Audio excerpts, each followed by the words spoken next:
Hello you all guys. तो मैं आ गई हूँ एक और वीडियो के साथ जिसमें मैं बताने वाली हूँ JIGL most important chapters and most important topics. हाँ, चैप्टर के अंदर जो टॉपिक है मैं वो भी बताने वाली हूँ। देखो, कुछ कुछ चैप्टर्स ऐसे हैं ना JIGL में जहाँ से आपको मिनिमम 10 मार्क्स तो पक्का है एंड मैक्स टू मैक्स 15 वो चैप्टर लेके जाता है। ठीक है, 10 to 15 मार्क्स। एंड कुछ ऐसे चैप्टर हैं जो इंस्टीट्यूट के फेवरेट है। फेवरेट इन द सेंस कि वहाँ से 5 मार्कर हमेशा पूछा जाता है। जैसे आप स्टैम्प ले लो, लिमिटेशन ले लो, फिर RTI ले लो, इन्फॉर्मेशन टेक्नोलॉजी ले लो, यहाँ से 5 मार्कर पक्का पूछा जाता है। JIGL ना हम लोगों को थोड़ा सा हार्ड जाता है। हार्ड इसलिए जाता है ना क्योंकि इसमें कोई पार्ट नहीं डिवाइडेड है कि पार्ट A से 60, पार्ट B से 40, ऐसा कुछ डिवाइडेड नहीं है। टोटल 19 चैप्टर है, 19 चैप्टर्स में से आपको 100 मार्क्स आते हैं। ठीक है ना। तो देखो, सबसे पहले मैं बता देती हूँ most important chapters. Most important chapter में जो पहला है वो है कॉन्स्टिट्यूशन ऑफ इंडिया। कॉन्स्टिट्यूशन से ना कभी कभी इंस्टीट्यूट नहीं पूछता है, कभी कभी पूछता है। मतलब अभी कुछ टाइम से ऐसा हो रहा है, लेकिन कॉन्स्टिट्यूशन से अगर इंस्टीट्यूट पूछ रहा है ना तो 15 से 20 मार्क्स तो ऐसे ही कवर कर लेगा, सिर्फ और सिर्फ कॉन्स्टिट्यूशन से। ठीक है ना। तो कॉन्स्टिट्यूशन तो गलती से भी छोड़ के मत जाना, ईजी है। हम लोग फाउंडेशन में भी ये चीज़ पढ़ चुके हैं। ठीक है ना। और तो ईजी है, थोड़ा सा मेहनत करोगे ईजी है, कॉन्स्टिट्यूशन ईजी है, बस थोड़ा ध्यान से पढ़ना है। ठीक है। चैप्टर 2 हो गया constitution, most important. Chapter 6, 7, 8, chapter 6, 7, 8 काफ़ी इंपॉर्टेंट है। अभी देखो चैप्टर 7 और 8 में अमेंडमेंट्स आए हुए हैं, तो बहुत बहुत ज़्यादा चांसेस है कि इंस्टीट्यूट चैप्टर 7 और 8 से तो क्वेश्चन पूछेगा ही। ठीक है ना। क्योंकि देखो IPC चेंज हो गया है, फिर एविडेंस एक्ट को भी चेंज कर दिया गया है, मतलब बस चेंज किया है, अंदर का कंटेंट सारा सेम है, लेकिन ये अमेंडेड है तो इंस्टीट्यूट इससे क्वेश्चन पूछेगा ही। तो चैप्टर 7, 8 गलती से भी छोड़ के मत जाना। 6 भी काफ़ी इंपॉर्टेंट है। उसके बाद जो इंपॉर्टेंट चैप्टर है वो है 11 के बाद जो इंपॉर्टेंट चैप्टर है वो है 13 में देखो 2 पार्ट है, एक रजिस्ट्रेशन, एक ट्रांसफर, दोनों ही आपको करके जाना है। ठीक है ना। उसके बाद आता है चैप्टर 1 भी काफ़ी इंपॉर्टेंट है। आई नो कि इसमें लॉ का थोड़ा ज़्यादा लैंग्वेज है तो आप लोगों को थोड़ा सा टफ जाता होगा थ्योरीज वगैरह याद करने में, तो मैं वो भी बता दूँगी अभी डिटेल में। एंड उसके बाद आता है चैप्टर 9, 10 ऐसा चैप्टर है जैसे 5 to 10 मार्क्स फ्लक्चुएट करता है। ठीक है, या तो 5 मार्कर आएगा या तो 10 मार्कर आएगा। मैं जो अभी तक जितना चैप्टर बताई हूँ ना उसमें से 10 to 15 मार्क्स पक्के हैं। 9, 10 से आप 5 to 10 मार्क्स ले लो। अब जो चैप्टर मैं बताने वाली हूँ ना वो इंपॉर्टेंट है, लेकिन वहाँ से 5 मार्कर पक्का है। अगर वहाँ से आएगा भी नहीं तो 5 मार्कर पक्का आएगा। जैसे कि चैप्टर 5 हो गया, 5 मार्कर में सबसे पहला चैप्टर 5 हो गया, चैप्टर 3 हो गया। उसके बाद मैंने जैसे पहले बताया स्टैम्प एक्ट वगैरह, तो चैप्टर 12, 14, 15, 16, 17, 18। पिछली बार क्या हुआ था, मैं अगर दिसंबर 24 के बारे में बात करूँ तो 16, 17, 18, यस 16, 17, 18 ये 3 चैप्टर मिला के ना 20 मार्क्स कवर कर रहा था। मतलब जो पहला जो केस स्टडी था वो इन्हीं 3 चैप्टर को मिला के था, 20 मार्क्स कवर कर रहा था। तो बहुत लोग ये गलती करते हैं कि इन 3 चैप्टर को छोड़ के जाते हैं, मत जाना। ठीक है ना। ईजी सा चैप्टर है, मैं पिछली बार छोड़ के गई थी बट इस बार ही मैंने पढ़ा है। कॉन्ट्रैक्ट एक्ट भी किया है, सेल्स एक्ट भी किया है, नेगोशिएबल इंस्ट्रूमेंट अभी मैं रिवीजन कर रही हूँ। ठीक है ना। तो ये तीनों चैप्टर गलती से भी छोड़ के मत जाना। ठीक है। पिछली बार मतलब सबको ऐसा लगता था कि इन चैप्टर से क्वेश्चन नहीं आता है, पर पिछली बार यही 3 चैप्टर 20 मार्क्स कवर कर रहा था। ठीक है ना। तो गलती से भी छोड़ के मत जाना। मैं सजेस्ट करूँगी ना कि JIGL में कुछ भी छोड़ के मत जाओ, JIGL में सब कुछ पढ़ के जाओ। ठीक है। अब हम लोग बात कर लेते हैं मोस्ट इंपॉर्टेंट टॉपिक के बारे में। तो वीडियो को अभी फटाफट से मॉड्यूल लेते आओ या फिर नोटबुक और पेन लेते आओ और सब कुछ नोट करके रखना। देखो, अगर मैं जितने टॉपिक्स बता रही हूँ, सिंपली मैं जितने टॉपिक्स बता रही हूँ वो अगर आप कवर कर लेते हो तो आपको 60 to 70% क्वेश्चन वहाँ से देखने को मिल जाएंगे। एंड आपने जहाँ से भी क्लास किए होंगे, जहाँ से भी किए होंगे, वहाँ पे भी आपको जो आपके टीचर्स हैं वो इंपॉर्टेंट टॉपिक्स बता रहे होंगे। ठीक है ना। सारे टीचर्स बताते हैं, तो वो कर लो। मैं जो बता रही हूँ और आपके टीचर्स जो बता रहे हैं, आप दोनों भी सिर्फ कर लेते हो ना तो आपको 80 to 85 मार्क का क्वेश्चन वहीं से देखने को मिलेगा। 80 to 85% आपका कवर हो रहा है, तो इसलिए छोड़ के मत जाना, गलती से भी छोड़ के मत जाना। ओके, हम लोग स्टार्ट कर रहे हैं चैप्टर 1, सोर्स ऑफ लॉ। ये आपको एक single chapter 8 to 10 marks cover करके देता है। एंड आई नो कि बहुत लोग छोड़ के जाते होंगे क्योंकि इनके में जो डेफिनेशन है ना वो बहुतों को हार्ड लगता है, पर मैं अभी आपको जो बता रही हूँ काफ़ी ईजी लगता है। मैंने पढ़ा है, मैं बता रही हूँ, एक बार पढ़ना। ठीक है। आपको सबसे पहला जो करना है वो करना है source of law. Primary secondary दोनों करना है। प्राइमरी में आपको कस्टम और प्रेसिडेंट को बहुत ज़्यादा इंपॉर्टेंस देके चलना है। कस्टम में आपको रिक्विजिट्स ऑफ वैलिड कस्टम तो छोड़ के गलती से भी मत जाना, प्रीवियस ईयर क्वेश्चन में सही है। प्रेसिडेंट आप में आपको सारे टाइप्स कर लेना है, इसमें केस बेस्ड मोस्टली क्वेश्चन आता है तो कर लेना। अब आपको चाहिए अगर केस बेस्ड क्वेश्चन कहाँ से प्रैक्टिस करना है तो प्रीवियस ईयर क्वेश्चन पेपर उठाओ, हो जाएगा। ठीक है। सेकेंडरी सोर्स ऑफ लॉ, इसमें आपको करना है justice, equity and good conscience, ये काफ़ी इंपॉर्टेंट है। ठीक है। इसको करने के बाद आपको बढ़ना है डॉक्ट्रिन्स पे। डॉक्ट्रिन्स पे इस चैप्टर में 3 ही डॉक्ट्रिन है, stare decisis, ratio decidendi and obiter dicta. ये तीनों ही आपको कर लेना है। स्टेयर डिसीज क्या बोलता है, abide by the law and do not unsettle things which are already established. वैसे रेशियो रेसिडेंसी जो मेन फैक्ट होता है obiter dicta set by the way. तो ऐसे करके आपको याद करना है, ठीक है ना। मैं एक सिंपली बता रही हूँ। अब बात करते हैं थ्योरीज, जो सबको जिससे डर लगता है। तो यहाँ पे देखो, आपको बस 4 थ्योरी याद करना है। जेरेमी बेंथम का बस थ्योरी आपको याद नहीं करना है, इसमें 8 क्लासिफिकेशन जो है वो भी आपको याद करना है, ठीक है। 8 क्लासिफिकेशन जो जेरेमी बेंथम देता है वो काफ़ी इंपॉर्टेंट है। सोर्स, ऑब्जेक्ट, सब्जेक्ट, ये सारे काफ़ी इंपॉर्टेंट है, तो याद करके जाना। जॉन ऑस्टिन, इसका थ्योरी, रॉस्को पाउंड, हैंस केल्सन, इनके थ्योरी के साथ साथ ना आपको लिमिटेशन याद कर लेना है। जो थ्योरी है उसी का उल्टा लिमिटेशन है, देखोगे तो लिमिटेशन सब में ऑलमोस्ट सेम रहता है, तो वो याद करके जाना, ठीक है। अब बात करते हैं कॉन्स्टिट्यूशन ऐसे तो 10 to 15 मार्क्स कवर करता है, लेकिन पिछले कुछ अटेम्प्ट में कॉन्स्टिट्यूशन से बहुत ज़्यादा क्वेश्चन नहीं पूछा गया था, लेकिन जब भी पूछा जाता है ना तो काफ़ी अच्छा वेटेज इससे रहता है, तो इसको गलती से भी छोड़ के मत जाना। चैप्टर 1-2 तो पक्का करके जाना। अब बात करते हैं इसमें इंपॉर्टेंट टॉपिक्स क्या है। तो सबसे पहले डेफिनेशन ऑफ स्टेट, ये तो आपको आना ही चाहिए। Central government, state government, local bodies, ये आपको आना चाहिए। अब दूसरा है, इसमें ना 3-4 डॉक्ट्रिन है वैसे तो, but doctrine of severability and doctrine of eclipse, ये आपको काफ़ी इंपॉर्टेंट लेके चलना है, ठीक है। और सिंगल पर्सन लॉ भी आपको कर लेना है, वेबर भी कर लेना है, लेकिन इन दोनों को ज़्यादा इंपॉर्टेंस देना है, ठीक है। अब बात करते हैं और क्या करना है आपको। तो आपको करना है आर्टिकल 12, 13, 14, 15, 16, ये सारे आर्टिकल आपको कर लेना है। इसमें ना एक और चीज़ है, एजेंसी ऑफ स्टेट, एक फेमस केस लॉ है जिसमें अजय हसिया वर्सेस खालिद मुजीद, तो ये काफ़ी इंपॉर्टेंट है, इससे प्रीवियस ईयर क्वेश्चन बनता है। बिल्स एंड इट टाइप्स, इससे भी एक प्रीवियस ईयर क्वेश्चन बन गया है, 2 मार्कर था पर है बना हुआ है, तो काफ़ी इंपॉर्टेंट और काफ़ी ईजी सा है, तो ये कर लेना। एजेंसी ऑफ स्टेट भी काफ़ी ईजी है, पर प्रीवियस ईयर क्वेश्चन काफ़ी इंपॉर्टेंट कर लेना, ठीक है। एंड बाकी ये सारे टॉपिक्स आपको कर लेना है। और इसमें एक और है, law making process and plenary power, speech and substance, colourable legislation, ये भी पीछे में आपको दिख जाएगा टॉपिक्स, तो ये सारे छोड़ के लोग जाते हैं, पर आपको नहीं छोड़ के जाना है। अब बात करते हैं इंटरप्रिटेशन ऑफ स्टैट्यूट, ये मेरे को थोड़ा सा डिफिकल्ट लगता है, मेरे को लगता है, पर हो सकता है किसी को ईजी लगता हो। पर देखो, इसमें ना बहुत ज़्यादा कुछ आपको नहीं करना है, मैं आपको टॉपिक बता रही हूँ, इसको बहुत अच्छे से कर लेना।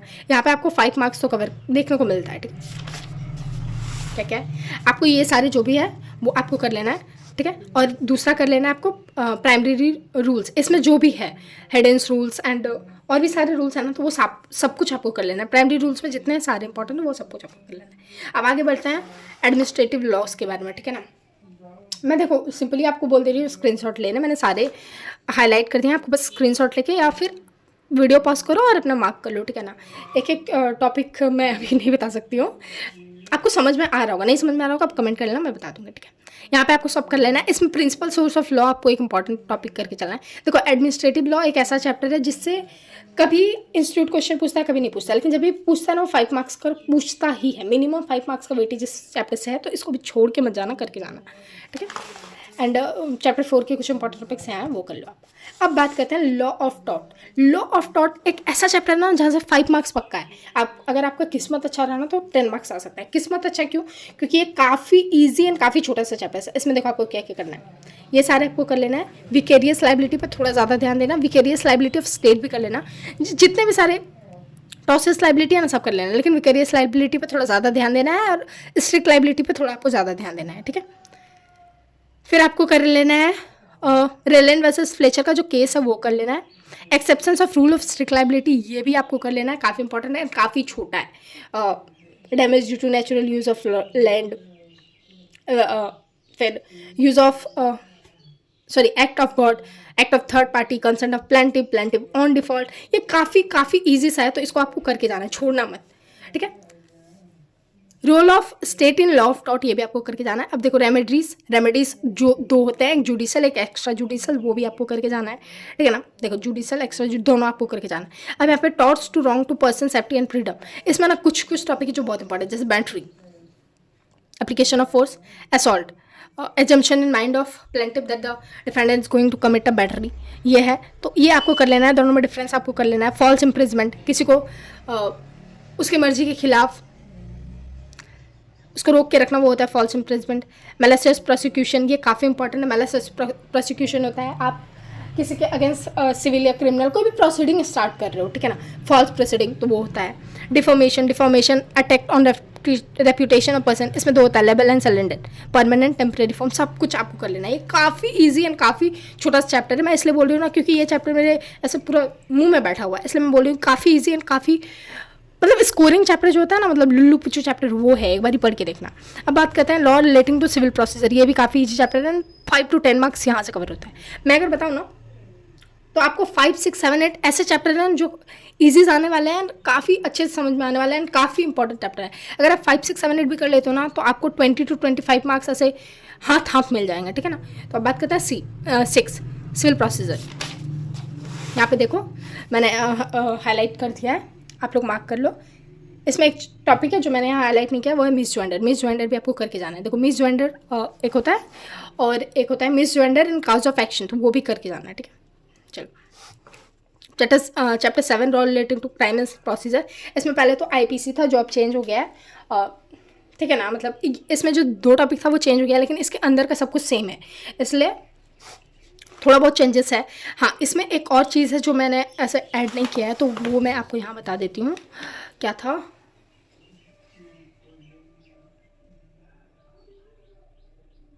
मैं बता दूंगी, ठीक है ना। पहले आप ये सारा मार्क कर लो, stage of crime, difference between, सारा कुछ ये सारा सेम ही टॉपिक है। हाँ, आईपीसी में ना एक नया वो ऐड हुआ है, पनिशमेंट ऐड हुआ है, जिसको हम लोग बोलते हैं कम्युनिटी सर्विस। हाँ, कम्युनिटी सर्विस। तो ये एक इंपॉर्टेंट टॉपिक है, ये आप याद कर लेना, क्योंकि ये आईपीसी में नया ऐड हुआ है। मतलब जो अभी अमेंडमेंट आया ना उसमें नया ऐड हुआ है, तो इसलिए ये काफ़ी इंपॉर्टेंट, मेरे को पता है इसका अमेंडमेंट। तो कम्युनिटी सर्विस बहुत अच्छे से कर लेना। कम्युनिटी सर्विस क्या होता है, कब किसी को कम्युनिटी सर्विस दिया जाता है, कौन से केसेस में, बहुत अच्छे से याद कर लेना। अगर आपके पास नोट्स नहीं है तो रुको, मैं कम्युनिटी सर्विस के नोट्स देती हूँ आपको। अच्छा, अगर किसी को चाहिए होगा ना तो कमेंट कर देना, मैं दे दूंगी, ठीक है। ये सारा आपको करना है। एंड अलग से आपको जो करना है वो है चीटिंग, फ्रॉडरी, elements of defamation, right to private defence, ये भी आपको कर लेना है, ठीक है। हाँ, मेंस रिया जो एक टॉपिक है उसमें आपको कर लेना है कि मेंस रिया का जो भी टाइप है वो कर लेना है। एंड दूसरा कि कभी मेंस रिया को इग्नोर किया जाता है, कभी मेंस रिया नहीं लगता है, जैसे कि जहाँ पे पीटी फाइन्स हो उन सब में मेंस रिया को नहीं देखा जाता, इग्नोर किया जाता है, तो वो भी आपको कर लेना है, ठीक है ना।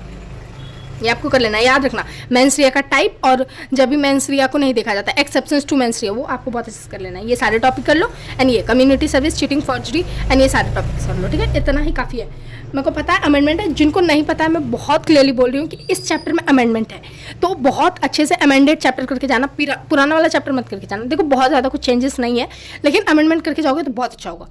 अब मेरे को पता है कि बहुत लोगों ने कर लिया होगा, अगर किसी ने नहीं किया है तो प्लीज़ इसको पुराने वाले से रिवीजन मत करना, अमेंडमेंट जो अभी आया है उसे रिवीजन करना। बहुत ज़्यादा चांसेस है कि इंस्टीट्यूट इससे क्वेश्चन पूछेगा, अमेंडमेंट से ही पूछेगा, ठीक है ना, तो करके जाना। अब बात करते हैं रॉल रिलेटिंग टू एविडेंस, इसमें भी अमेंडमेंट है, ठीक है ना। ये चैप्टर में अमेंडमेंट है, तो देखो टॉपिक तो सारा ही सेम है, ऑफकोर्स टॉपिक सेम है, लेकिन अगर आप अमेंडेड नोट से करके जाओगे तो ज़्यादा अच्छा होगा, ठीक है ना। अब देखो ये आपको कवर कर लेना है। प्रिविलेज कम्युनिकेशन बहुत ज़्यादा इंपॉर्टेंट है, ठीक है। अभी primary and secondary evidence, admission versus confession, ये भी काफ़ी इंपॉर्टेंट है, ये करके जाना। Logical relevancy versus legal relevancy, ये भी काफ़ी इंपॉर्टेंट है, ये सारा कुछ करके जाना, ठीक है, मैं बता दे रही हूँ।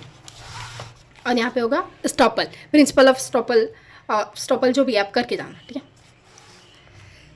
बात करते हैं law relating to specific relief. ये एक ऐसा चैप्टर है ना जहाँ से ऐसे है तो 5 मार्क्स है तो 10, ठीक है, मैक्स टू मैक्स 10 मार्क्स पूछेगा, मिनिमम टू मिनिमम 5 मार्क्स पूछेगा, ठीक है। तो इसमें भी आपको ये सारे टॉपिक करके जाना है। उसके बाद सब्स्टिट्यूट परफॉर्मेंस आपको करके जाना है, substitute performance and substitute performance of contract, दोनों ही आपको करके जाना है। अब बात कर लेते हैं लॉ रिलेटिंग टू एविडेंस। ये एक ऐसा चैप्टर है ना जहाँ से 5 मार्क्स पक्का है, मतलब लिख के ले लो कि 5 मार्क्स इंस्टीट्यूट यहाँ से पूछता ही है, तो ये भी करके जाना, काफ़ी ईजी सा चैप्टर है। देखो बार ऑफ लिमिटेशन, ये सेक्शन 3 बात करता है, इसको बहुत अच्छे से करके जाना, ठीक है। बार ऑफ लिमिटेशन सिंपली ये होता है कि सेक्शन 3 प्रोहिबिट करता है किसी भी कोर्ट को कि अगर लिमिटेशन टाइम खत्म हो गया तो उसके बाद कोई केस इंस्टीट्यूट नहीं कर सकता, मतलब केस को स्टार्ट नहीं कर सकता, ऐसा कुछ है, ठीक है, ऐसा ही है। तो बार ऑफ लिमिटेशन सेक्शन 3 है ये, इसको बहुत अच्छे से करके जाना, बहुत अच्छे से, ठीक है। बाकी ये सारे चैप्टर कर लेना है। एंड सफिशिएंट काउज आपको कर लेना है। सफिशिएंट काउज कब होगा कब नहीं होगा दोनों ही कर लेना, ये प्रीवियस ईयर क्वेश्चंस में से एक है, इसको कर लेना है।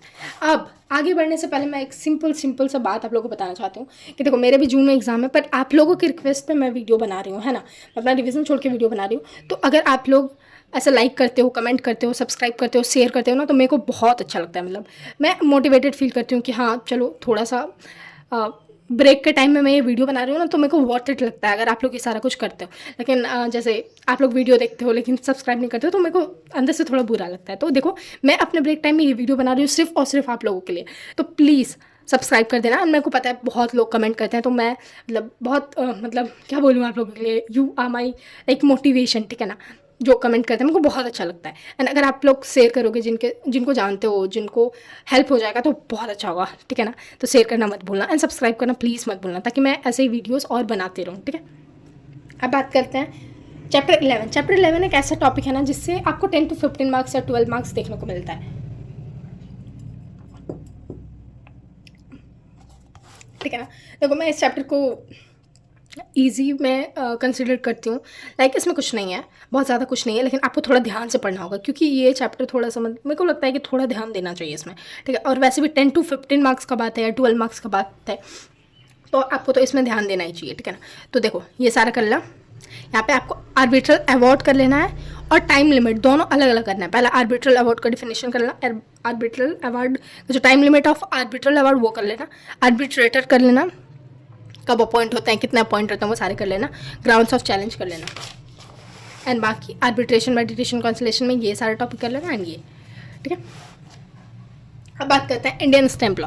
ये एक ऐसा चैप्टर है जहाँ से 5 मार्क्स पक्का है, मतलब इंस्टीट्यूट आंख बंद करके से 5 मार्क्स पूछता है, ऐसा चैप्टर है। देखो, सबसे पहले डेफिनेशन आपको इंस्ट्रूमेंट का डेफिनेशन पता होना चाहिए। लीज, पट्टा या कबूलियत जो भी है, तीनों समहाउ सेम होता है, तो ये तीनों का डेफिनेशन आपको आना चाहिए। कबूलियत, लीज, पट्टा, कबूलियत, ये तीनों का डेफिनेशन आपको आना चाहिए। ये आप कर लो। मोड ऑफ स्टैंपिंग वगैरह ये सारे इंपॉर्टेंट टॉपिक्स है, वो आप मार्क कर लो। फिर यहाँ ई स्टैम्प और इसका बेनिफिट कि ये प्रीवियस ईयर क्वेश्चन में से एक है, इसको कर लेना। बहुत लोग छोड़ के जाते हैं, तो करके जाना। रेफरेंस एंड रिवीजन ये भी करके जाना। अब बात करते हैं रजिस्ट्रेशन ऑफ डॉक्यूमेंट, ठीक है। इसमें 2 टॉपिक है, सिर्फ रजिस्ट्रेशन। यहाँ से 5 मार्क्स से 10 मार्क्स कवर कर सकते हो, क्योंकि रजिस्ट्रेशन और ट्रांसफर दोनों ही इस चैप्टर में आते हैं। रजिस्ट्रेशन, ट्रांसफर दोनों ही आपको बहुत अच्छे से करके जाना है। कोई है, देखो, कोई रजिस्ट्रेशन हम लोग सब करते हैं, लेकिन ट्रांसफ़र करना भूल जाते हैं, टोपा, ठीक है, ट्रांसफ़र ऑफ प्रॉपर्टी, ठीक है। तो ये करना हम लोग भूल जाते हैं, तो ये कभी भी छोड़ के मत जाना, क्योंकि इसमें ना थोड़ा ईजी सा टॉपिक है, बस आपको डेफिनेशन याद करना है और कुछ खास है नहीं, ठीक है ना। इसलिए करके जाना, भूलना मत। सबसे पहले रजिस्ट्रेशन में ये सारे इंपॉर्टेंट मार्क कर लो, इधर होगा ये मार्क कर लो। फिर ऑनरस गिफ्ट मार्क कर लो। यहाँ पे मॉर्गेज आपको अलग से करना है, मॉर्गेज का टाइप अलग से करना है, मॉर्गेज एंड इट्स टाइप्स ये कर लेना है। फिर चार्जेस करना है एंड दोनों का डिफरेंस कर लेना है, मॉर्गेज और चार्ज का डिफरेंस। आई होप कि तुम लोग को समझ में आ रहा होगा कि मैं क्या बताना चाह रही हूँ। फिर लीज करना है आपको, लीज वर्सेस लाइसेंस ये करना है। ये 2 टॉपिक है, यहाँ पे 3 टॉपिक कवर हो रहा है, ध्यान रखना, ठीक है। इन्फॉर्मेशन एक्ट, आरटीआई से 5 मार्क्स पक्का कवर होता है, काफ़ी इजी पीजी सा चैप्टर है, ठीक है ना। मैंने जो पढ़ लिया मैं उसी को इजी पीजी सा बता रही हूँ, एंड मतलब स्कोरिंग चैप्टर में से एक है, भूलना मत। ये रहे इंपॉर्टेंट टॉपिक्स, मार्क कर लो फर्स्ट से। अब बात कर लेते हैं इंफॉर्मेशन टेक्नोलॉजी। ये भी काफ़ी इंपॉर्टेंट चैप्टर है, इससे 5 मार्क्स पक्का कवर होता है। मैंने पहले ही बताया कि कहाँ से कितने मार्क्स कवर होता है, ठीक है। तो यहाँ पे आप जहाँ पे एक्ट नहीं अप्लाई होता है वो कर लेना है। Suspension and revocation of DSC होता है डिजिटल सिग्नेचर सर्टिफिकेट, ये आपको कर लेना है। Digital signature and electronic signature में डिफरेंस आपको कर लेना है, ये क्वेश्चन पूछा जा चुका है, प्रीवियस ईयर क्वेश्चन में से एक है, ठीक है। ये कर लेना है एंड बाकी इधर जो भी है आपको ये कर लेना है। इलेक्ट्रॉनिक सिग्नेचर सर्टिफिकेट का जो प्रोसेस होता है ना, process of obtaining electronic signature certificate, वो आपको कर लेना है। बाकी सारे टॉपिक्स हैं जो आपको कर लेना है, ठीक है। अब बात करते हैं contract act, sales act and negotiable instrument act. ऐसे टॉपिक हैं जहाँ से पिछली बार मतलब दिसंबर 24 में ऐसा बवाल हो गया था, क्योंकि इन तीनों टॉपिक को मिला के ना 20 मार्क्स कवर हो गया था। केस लॉ जो भी आया था ना वो यहीं से आया था, तो उसको छोड़ के मत जाना। देखो, बहुतों को लगता है कि छोड़ के जाना चाहिए, मैं भी छोड़ के गई थी, पर इस बार मेरे को समझ में आ गया कि छोड़ के नहीं जाना है, तो आप लोग भी छोड़ के मत जाना। इंपॉर्टेंट मार्क कर लो। डॉक्ट्रिन ऑफ कैनवेट इम्पटर, इसमें क्या बोलता है, लेट द बायर बीवेयर, ऐसा कुछ है, ठीक है। तो ये हम श्योर नहीं है, हाँ शायद ऐसा ही है, लेट द बायर बीवेयर। अभी मैंने इसका रिविजन नहीं किया, मतलब रिविजन किया था बट बहुत पहले किया था, तो मेरे को याद नहीं है, पर शायद ऐसा ही है। डॉक्ट्रिन ऑफ कैपिट इम्पटर वो कर लेना है, इन्फॉर्मेशन कलेक्शन कर लेना है, एंड बाकी इधर जो है वो कर लेना है। देखो, सेल्स ऑफ गुड्स एक्ट जो है ना, इसमें आपको बेसिकली बहुत सारे डिफरेंस है जो आपको कर लेना है। ये जितने भी डिफरेंस बिटवीन है सब कर लेना, कुछ भी छोड़ के मत जाना। डिफरेंस बिटवीन ईजी है बट करके जाना, ठीक है। डॉक्ट्रिन ऑफ कैपिट इम्पटर यहाँ पे भी है, तो ये भी आपको करके जाना है। ओ सॉरी, कॉन्ट्रैक्ट एक्ट में था, अच्छा मैंने यहाँ पे मार्क कर दिया, यहाँ पे करके जाना अनपेड सेलर। एंड ये देखो मैं चैप्टर 16, 17, 18 के आपको अलग से नोट्स दे रही हूँ जो मैंने बनाए हुए हैं, तो ऐसा आप स्क्रीनशॉट ले लो, ठीक है। ओके आपको दिख रहा होगा साफ साफ। चैप्टर 16 के हैं ये, तो यहाँ से आप ले लो चैप्टर 16। यहाँ पे ये चैप्टर 16 तक है, 17 स्क्रीनशॉट ले लो, मार्क कर लेना। ये 17 तक है। अब बात करते हैं 18 नेगोशिएबल इंस्ट्रूमेंट। नेगोशिएबल इंस्ट्रूमेंट के यहाँ पे हाँ दिख तो रहा है, मार्क जल्दी से स्क्रीनशॉट ले लो या फिर पॉज करके मार्क कर लो। और दूसरा रहा 17 का एंड। बस इतना ही अगर आप कर लेते हो तो आपको बहुत सारे मार्क्स कवर हो जाएंगे। देखो मैं सिर्फ ये नहीं बोली कि आपको इतना ही करना है, बट इससे ज़्यादा भी आपको कर लेना है। जो भी आपको क्लास में इंपॉर्टेंट टॉपिक्स बताया गया हो वो भी कर लेना है। देखो मैं ऐसे चल रही हूँ। मैंने अपना बताया था कि मोस्ट इंपॉर्टेंट टॉपिक्स 2, 6, 7, 8, 11, 13 ये काफ़ी इंपॉर्टेंट चैप्टर है, जिसमें से 10 to 15 मार्क्स आता है। मतलब 10 मार्क्स तो पक्का है। 1, 9, 10 ये ऐसे हैं जिसमें 5 to 10 मार्क्स फ्लक्चुएट करते हैं। एंड ये इंपॉर्टेंट जो भी है ना, इसमें 5 मार्क्स पक्का है, तो करके लेना, ठीक है ना। एंड यहाँ पे देखो मैं ऐसा, ये भी आप लोग स्क्रीनशॉट ले लो। होप ये हेल्प कर देगा आप लोगों को। मैंने ये अपने लिए बनाया था। एंड यहाँ पे जो इंपॉर्टेंट जैसे जैसे मैं कंप्लीट करते जाऊँगी वो मैंने यहाँ लिख के रखा है, तो अगर हेल्प करता है वेल एंड गुड। मिलते हैं अगले वीडियो में। एंड प्लीज़ सब्सक्राइब करना मत भूलना, एंड शेयर करना भी। Okay bye.